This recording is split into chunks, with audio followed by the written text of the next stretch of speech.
Agora vamos falar sobre o leite, um alimento rico em proteínas, carboidratos, gorduras, sais minerais e vitaminas. O leite ocupa um lugar de destaque quando o assunto é a nutrição, principalmente devido à presença de cálcio, mineral responsável pela formação dos ossos.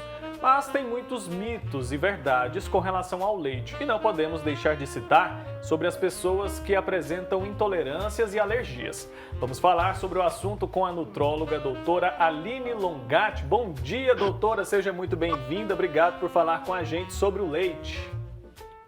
Bom dia, é um prazer estar aqui com vocês, principalmente falando do assunto tão polêmico, né, na atualidade.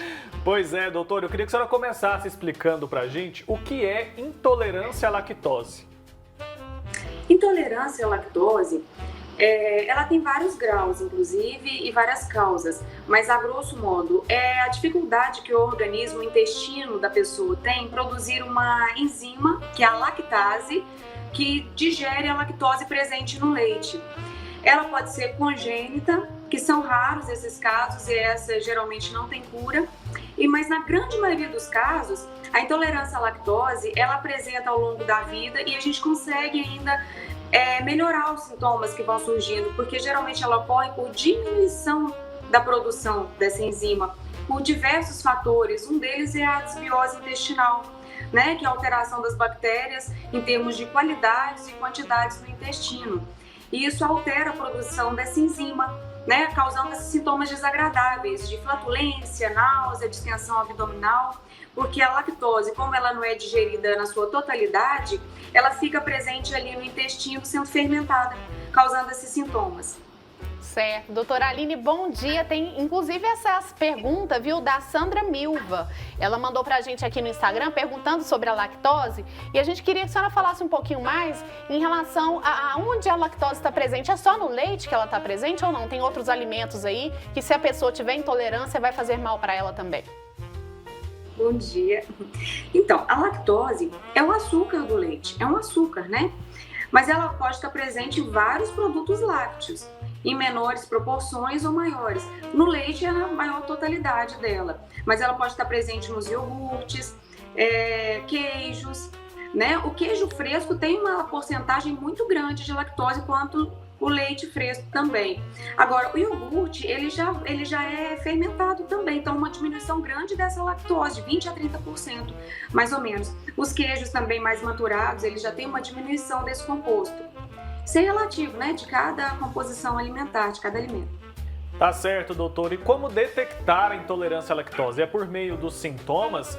E outra questão, dá pra gente desenvolver intolerância à lactose depois de adulto ou a pessoa já nasce com ela?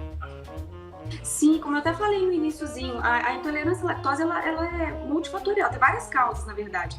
Tem um caso raro, né, não é comum, graças a Deus, né, que é a intolerância congênita, que o bebê já nasce com ela. É um dos poucos casos que contraindica a amamentação, inclusive, né? Agora, é mais comum essa intolerância ser desenvolvida ao longo da vida. Pacientes que antes consumiam normalmente os laticínios passam a ter uma certa dificuldade de consumir, por diversos fatores, principalmente o que influencia nisso é seu estilo de vida. Né? O paciente muito estressado, o paciente que consome muito alimento processado, ultraprocessado, um teor muito alto de gorduras, fast foods, né? Então, com isso, muitos antibióticos, viu, gente? Muitos medicamentos sem o auxílio e indicação médica, principalmente os antibióticos, alteram muito a flora intestinal. Alterando essa flora bacteriana intestinal em termos de quantidade e qualidade de bactérias, fica comprometido a função do intestino, que um deles é a produção da enzima lactase. Né? Então, se você começar a ter esses sintomas de distensão abdominal, flatulência, náuseas, constantemente associados à ingestão dos laticínios, é bom a gente ficar atento, né, aos sintomas, para poder... Isso não fecha necessariamente um diagnóstico, porque as intolerâncias podem ser múltiplas, não necessariamente só a lactose, esses sintomas gastrointestinais.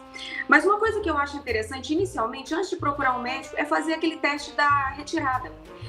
Tá sentindo, tá tendo esses sintomas? Retira apenas por 2 semanas os alimentos ricos em lactose e observa se vai melhorar essa sintomatologia.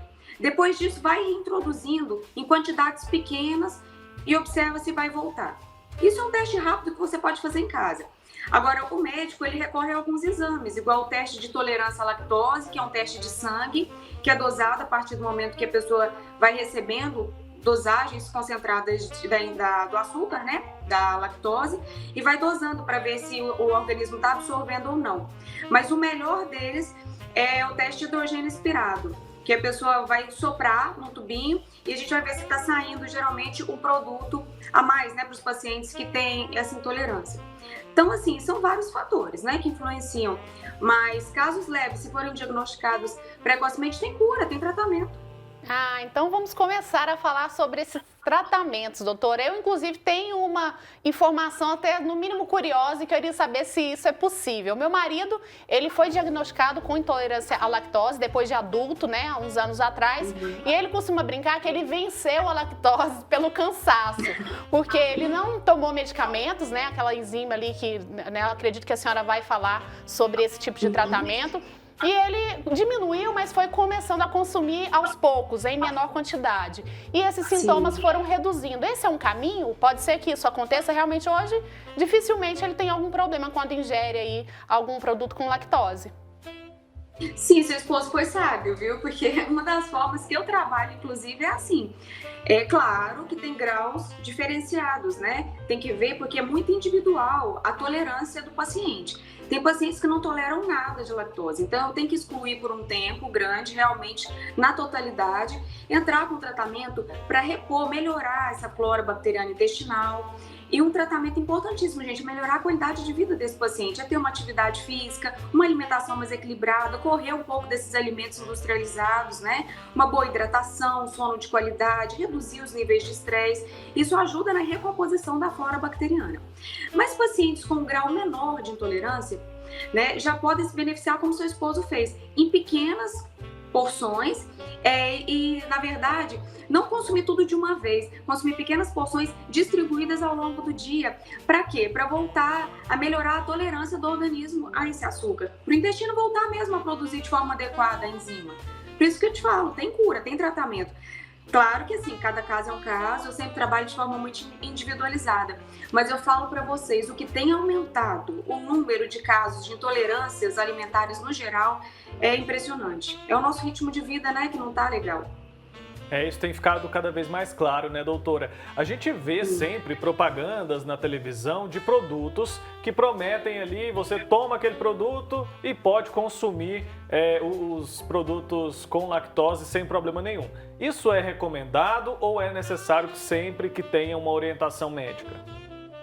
Eu vou ser bem sincera, tem colegas que gostam, prescrevem, eu respeito, né? Cada um tem uma conduta.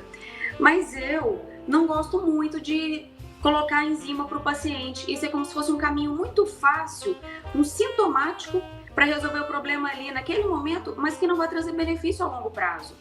Não vai ajudar a restabelecer uma flora bacteriana intestinal, o paciente vai ficar dependente desse medicamento, né? Porque acaba sendo um medicamento, uma enzima externa. Então, eu prefiro tentar restabelecer a flora e voltar a produzir naturalmente, como foi o caso do esposo, né? Que eu acho o melhor caminho. Certo, doutora. Agora, em relação às crianças, quando uma criança, a gente percebe aí que ela tá com essa intolerância e para criança é complicado, né? Porque tem as mamadeiras ali.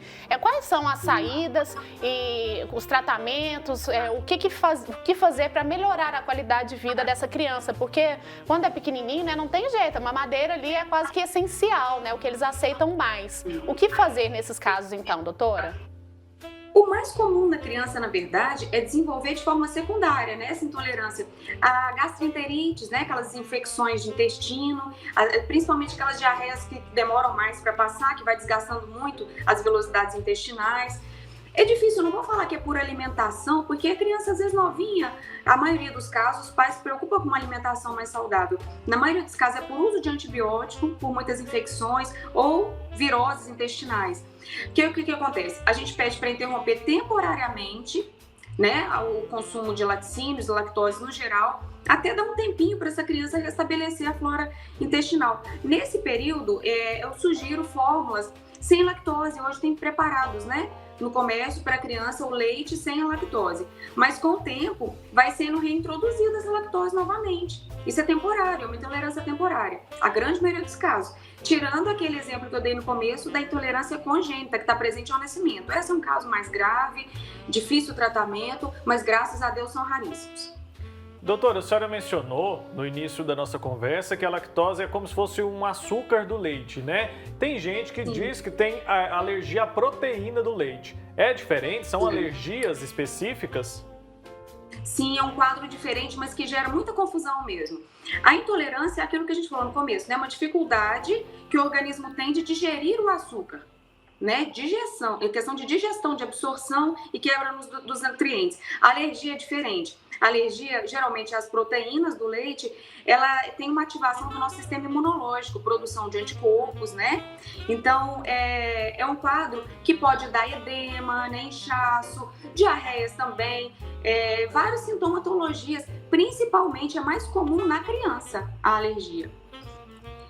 E é um tipo de alergia que em 90% dos casos tem cura. É difícil, né, a gente falar que a alergia tem cura, mas nesse caso do leite, sim.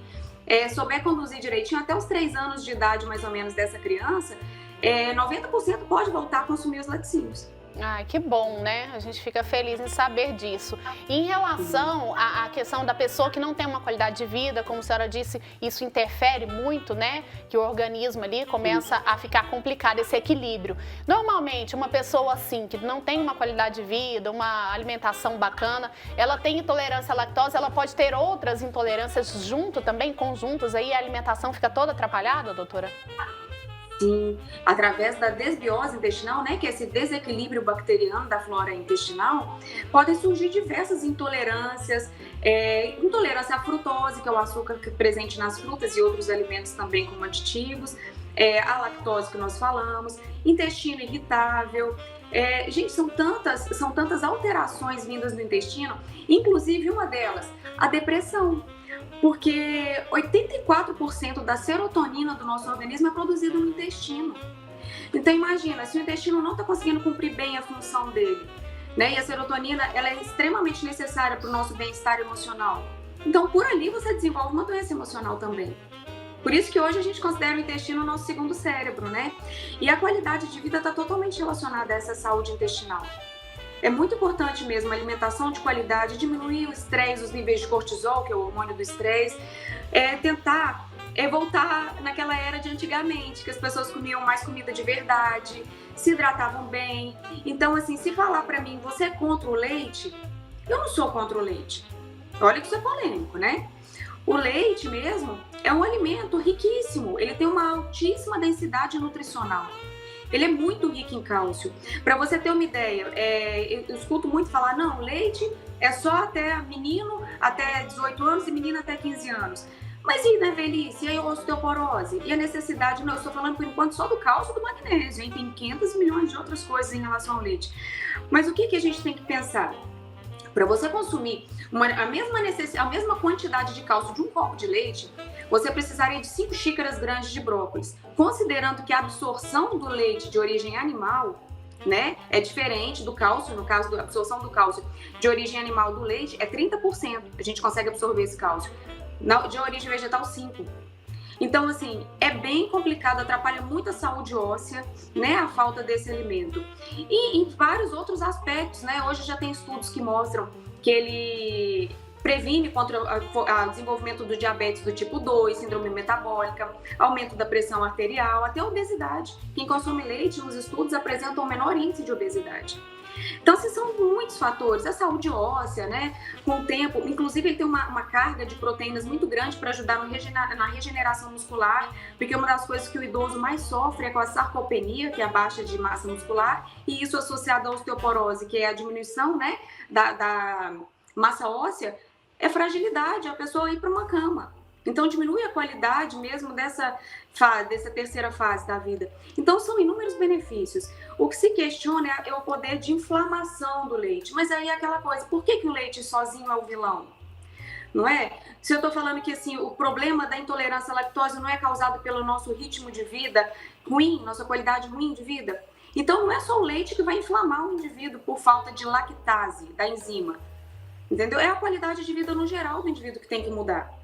Não tem como ficar culpando somente o leite, né? Que claro, que em alguns casos a gente tem que tirar porque vai inflamar muito mais o indivíduo quando ele já está nessa situação de desbiose intestinal. Mas por que chegar nesse ponto? Existe uma quantidade recomendada de leite que a pessoa pode consumir ali por dia? Isso é relativo pela faixa etária, né? Aí já muda por idade. A criança realmente tem uma necessidade maior de leite, né, do que o adulto. Aí depois no idoso já começa a precisar de uma quantidadezinha até razoável. Eu tô pensando bem em relação a cálcio, proteínas e a densidade nutricional como um todo, né? Porque ele é muito rico em gorduras também, em várias vitaminas, em vários minerais. Então, eu acho muito complicado, né, culpar o leite, falar que ele é o vilão. Eu confesso que já fiquei feliz aqui, viu, doutora? Porque eu adoro tomar meu leite aí pela manhã, então vou tomar sossegada. Eu queria que a senhora falasse pra gente um pouquinho sobre os tipos de leite, né? A gente tem aqueles leites de caixinha longa-vida, tem o in natura também, né? Que aqui em Goiânia, por exemplo, lá onde eu moro, num bairro aqui, passa até o carro do leite, viu? Igual em cidade interior. E também tem muita gente aqui que tem chácaras, né? Pequenas criações, e tem o leite in natura também. É uma possibilidade? É o melhor? O que a senhora diz sobre isso? Que ainda a gente tem que olhar por esse aspecto também, né? O leite desnatado, semidesnatado, o que vai diminuindo geralmente nesse leite é o percentual assim, de gordura, né? A concentração de gordura. Mas o que me preocupa em relação ao leite? Bom é aquele leite que você conhece a criação do gado, da vaca ali, sabe que não está sendo dado hormônio, não está dando hormônio para naquela criação, está sendo bem cuidada, você vai tomar o leite daquela vaca in natura. Então, assim, é um leite mais saudável. A minha preocupação são os aditivos e as coisas que eles, em indústria, acabam colocando e que a vigilância acaba, em algumas situações, perde o controle, né? De vez em quando a gente fica sabendo de uma notícia aí de um leite que está adulterado, que está com um percentual grande de aditivos aí, até mesmo de antibióticos no leite, eles misturam muita coisa para conservação, né? O problema é que quando vira indústria, aí começa a parte artificial. E eu sei que tem um percentual aceitável, né? Mas claro que o ideal, se me perguntar qual leite melhor, é o da vaca, que você sabe até onde essa vaca está sendo criada. Esse seria o sonho de consumo de todo mundo, né? Esse é o melhor. Legal. Esse é o melhor mesmo, né? Ao contrário da Marina, eu não tenho o hábito de tomar leite. Posso substituir, não gosto muito do gosto. Eu posso substituir o leite por outro alimento que seja tão benéfico? Sim, qualquer laticínio, né? Você pode substituir. Eu até gosto muito, quando eu vou montar grupos nutrológicos alimentares para os pacientes, não colocar como uma opção fixa, tem que ser o leite. Eu coloco como grupo de laticínios, porque todos têm, de certa forma, o mesmo valor nutricional, né? Você pode consumir o iogurte, o queijo, a coalhada, tem diversos laticínios ali que vão manter, de certa forma, aquela composição inicial do leite. Né? Claro que diminui um pouco a lactose e alguns componentes, né? Não é tão rígido, não é a mesma. Claro que o do alimento muda. Mas, a grosso modo, você adquire os nutrientes necessários. Então, é um grupo nutricional. Certo. Eu mesma gosto muito do iogurte. Eu gosto muito de iogurte. Eu também gosto bastante. Então, a gente tem que procurar essas saídas aí, quem não é muito fã, né, do leite mesmo. Doutora, em relação à mãe, né, que está amamentando aí os bebês, essa lactose que ela ingere, eu, por exemplo, estou nesse caso, viu? Eu passo essa lactose para minha filha enquanto eu estou amamentando, e se ela tiver algum problema, ela pode ter ali na hora da amamentação, ou seja, só com leite materno mesmo? O leite materno tem lactose. Sim. Então, pronto, né? Elas Só que passam o que mesmo, diferencia né? o leite materno? Sim, o que diferencia? Tem outros componentes ali que favorecem a digestibilidade da criança em relação ao açúcar. Então, assim, o leite materno é o melhor alimento que existe no planeta, né? É o mais completo, é o mais rico, é o mais adequado ao ser humano, claro que até os 2 anos de idade. Mas, assim, em relação à sua alimentação, o que influenciaria se sua bebê tivesse alergia ao leite? Aí seria diferente. Nesse caso, você não precisaria parar de amamentar. Você só teria que restringir a sua alimentação. Entendeu? Para não passar para a criança. Sim. Que aí seria em relação à proteína do leite de vaca. Tá certo. Quais são os principais mitos e verdades a respeito do leite, doutora? Que a senhora ouve muito lá no consultório, os pacientes chegando aí perguntando para a senhora. E até o que a gente comentou, que o leite é o vilão de todos, que o leite vai me matar, vai me inflamar e tal. O que acontece? Em algumas situações, qualquer alimento pode fazer isso, se for pensar, né? Se você for alérgica a camarão, camarão vai te inflamar, pode te matar. Então, assim, isso aí é muito individual, esse perfil. Inclusive, a questão da inflamação pela lactose. Se você tiver realmente uma intolerância grave, você vai ficar inflamado, se você insistir em consumir naquele momento.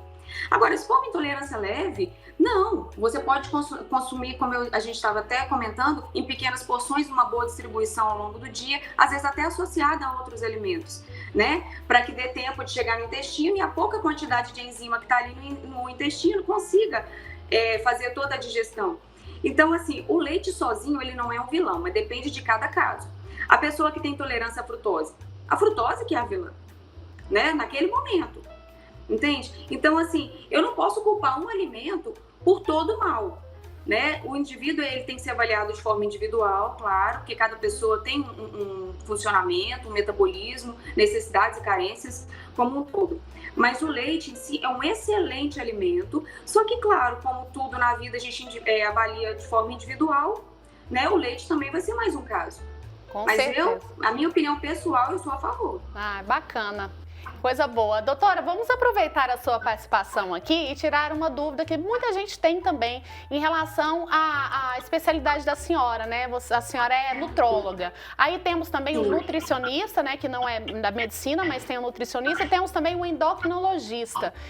A sua especialidade, qual que é o diferencial dela, do nutrólogo? Isso é uma dúvida comum mesmo. O que acontece? Principalmente a dúvida em relação ao nutricionista. São áreas bem distintas, mas que se complementam. O nutrólogo tem como formação a medicina. Já o nutricionista, a área direta de formação é a nutrição.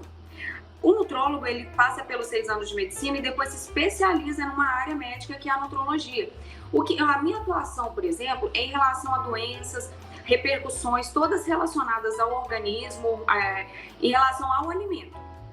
Né? Então, o nutrólogo, eu sou dermatologista também, mas eu te falo que a nutrologia, ela abriu muito o leque para mim.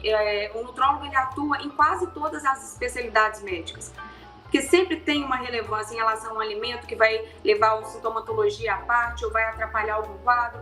A parte hormonal também, nós atuamos muito nela. Agora, o especialista direto em hormônio é o endócrino. Aí é outra especialidade médica, também tem a formação em medicina. Tá explicado então, né? Esclarecer um pouco aí dessa confusão que a gente acaba fazendo. No caso dos idosos, doutor, é bom fazer esse acompanhamento com o nutrólogo então? Inclusive, aqueles que têm o déficit de cálcio ali, para que tenha esse acompanhamento mais direto, porque a gente sabe, né, que o idoso ele é um pouco mais sensível, às vezes o leite, inclusive, pode fazer um pouco mal para ele ali. Esse acompanhamento, ele é necessário que seja feito? Sim, inclusive eu acompanho muitos idosos. E o que acontece em relação ao leite para os idosos? Essa enzima lactase, ela tem uma diminuição natural com a idade de produção. E aí já independe um pouco do estilo de vida. É claro que se a pessoa tiver uma vida desregrada, isso vai acabar muito mais rápido. Tanto é que hoje nós pegamos em consultório pacientes intolerantes à lactose jovens, cada vez mais jovens, né? Mas na velhice é comum uma diminuição da lactase. Então, é muito importante esse acompanhamento, porque além de diminuição da enzima que digere o leite, que é riquíssima em cálcio, ele já tende, com a baixa dos hormônios da idade, diminuir a massa óssea e também diminuição da massa muscular. Então, isso é muito sério. Então, eu acompanho muito idoso no estado que a gente chama de sarcopenia, que é a baixa massa muscular, onde o leite é muito rico em proteína e ajuda na conservação da massa muscular também, não só da massa óssea. Então, assim, em casos que o paciente não está tolerando, a gente tem que dar um jeitinho aqui de suplementar em alguns casos. Então, existe um caso, a suplementação é para isso, quando você não consegue ingerir. Porque sempre é mais bem-vindo, são mais bem-vindas as vitaminas e minerais da alimentação. Mas em alguns casos aí exige a necessidade de suplemento. Certo. Doutora Aline, só para a gente finalizar, um exemplo, a pessoa ali fica evitando de dar produtos com lactose para o filho, com medo, né, que ele tenha alguma reação, enfim. E aí fica aquela criança que não teve contato aí. Esse é um caminho errado, de repente, quando ela for maior aí, tiver esse contato, o organismo leva como se fosse um susto ou não, isso não deve acontecer? Olha, isso é ruim por um sentido. Se o intestino não está recebendo lactose para quebrar, né, para a enzima produzida quebrar, a tendência é que ele não veja a necessidade de produzir tanta enzima, né, a lactase, porque não está recebendo o estímulo. Não recebe o estímulo, quando a pessoa for adulta e resolver consumir os derivados de leite, é difícil tirar também, gente. Vamos considerar aí um bolo, um pão de queijo, tudo tem leite, né? E tem graus variados de intolerância. Tem pessoas que não toleram nada. Então, assim, atrapalha muito a qualidade de vida dessa pessoa também, né? Agora, se essa pessoa nunca teve contato, a probabilidade de ter uma intolerância é muito maior. Então tá explicado, né? Ficou alerta para os pais aí que na tentativa de proteger acabam fazendo errado, né? E prejudicam os filhos. Doutora, muito obrigado, viu, pela sua participação aqui hoje. Esclarecemos várias dúvidas a respeito do leite. Gostei bastante da nossa conversa, viu? Até uma próxima oportunidade. Gente, eu que agradeço a oportunidade de estar aqui com vocês, foi um grande prazer. Mas para finalizar, eu queria só deixar uma dicasinha que eu acho muito importante. Tudo nessa vida depende de quantidade, viu? Não é porque eu mostrei os lados positivos do leite, que a pessoa vai viver só de leite. Porque aí o excesso também vai trazer sintomatologias, vai trazer sobrecargas até para o intestino. Tá? Assim, tudo tem que ser dosado e equilibrado. Nessa vida o equilíbrio é o que manda, né, gente? A gente tem visto Muito isso obrigada. bastante. A gente tem visto isso bastante com praticamente todos os especialistas que a gente conversa aqui no programa, né, Marina? Porque eles sempre nos dizem isso. Nada é 100% ruim ou 100% bom. Tudo depende ali daquela dosagem. Tá bom. Obrigada, Verdade. então, doutora Aline. Grande Tchau, beijo, viu? Até a próxima Muito obrigada. oportunidade. Valeu demais.